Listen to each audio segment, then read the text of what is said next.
Musicall. It's time to learn. Let's go. Hi, it's me, Ruby. In the previous episode, we learned about perfect intervals. And in today's episode, we will be looking at major intervals and minor intervals. Remember this, all intervals above the tonic note in a major scale are either major or perfect intervals.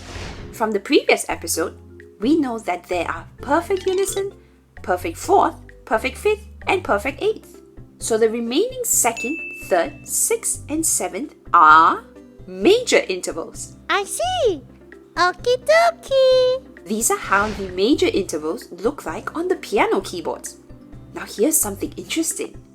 When we move the top note one semitone lower, the major interval becomes minor intervals. Minor second, minor third, minor sixth, and minor seventh. Ooh, that's cool. One semitone lower, major interval becomes minor intervals. Wow! There are two methods in identifying the types of intervals. First method, the major scale method. Let's recap. The major scale method involves visualizing the lower note of an interval as the tonic or the first degree of a major scale, and determining if the top note is in the major scale of that lower note. I remember that. Good! Now let's start with this example. Firstly, find the interval number. 1, 2, 3, 4, 5, 6. We have an interval of 6. Next, we identify the interval quality. Here we have a treble clef, so this is an E. E is the tonic or the first degree of E major scale, and the top note is C sharp. For E major, the key signatures are F sharp, C sharp, G sharp, and D sharp. The C sharp note is one of the notes in E major, and here you have a major 6. Now how do we make it a minor 6? How? I'll give you a hint, Ruby. Minor intervals are 1, Ooh, one semitone lower than the major intervals. Brilliant! Let's continue. Look at the notes on the piano keyboard. E is the tonic for E major. The top note is C sharp. To make it a minor 6, lower the top note one semitone from the major interval. C sharp becomes C. And here we have a minor 6. That's awesome! Now, the second method is the counting semitones method. This method is to count how many semitones there are in each interval. Take a look at the following table and the piano keyboard. The C on the piano keyboard is the lower note for the intervals. A major second has 2 semitones. Look at the piano keyboard and count from C to D in semitones. 1, 2. So a major second has 2 semitones. A major third has 4 semitones. 1, 2, 3, 4. A major 6 has 9 semitones. Let's count in semitones from C to A.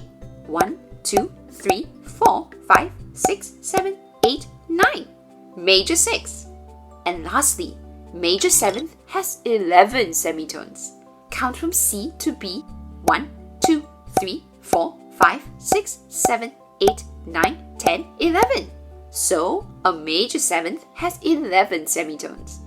For minor intervals, we lower 1 semitone from the major intervals. Minor 2nd has 1 semitone. Minor 3rd has 3 semitones.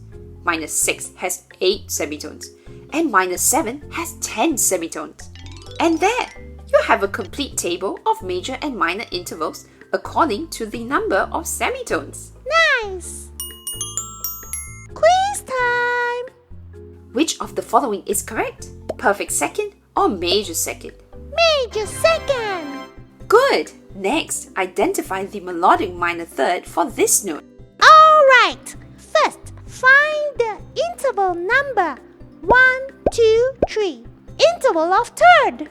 Melodic interval. The note is played one after another. Next, identify the interval quality. G is the lower note. It is the tonic for G major. The top note is a B. So G to B is a major third. Now we need to identify the interval of minor third from G note. Minor interval is one semitone lower than the major interval. So, lower the B note by one semitone, B becomes B flat. This is a melodic minor third. Great job, Ruby! Next, let's identify the melodic minor third for this note by counting in semitones. Bring out the table. Minor third has 3 semitones from G. 1, 2, 3. B flat. Melodic minor third. Well done! Thank you so much for watching this episode. We hope you had fun learning about these major and minor intervals. Remember to like and subscribe to our channel for more updates. Click on the little bell to receive notification on our latest posts. See you next time!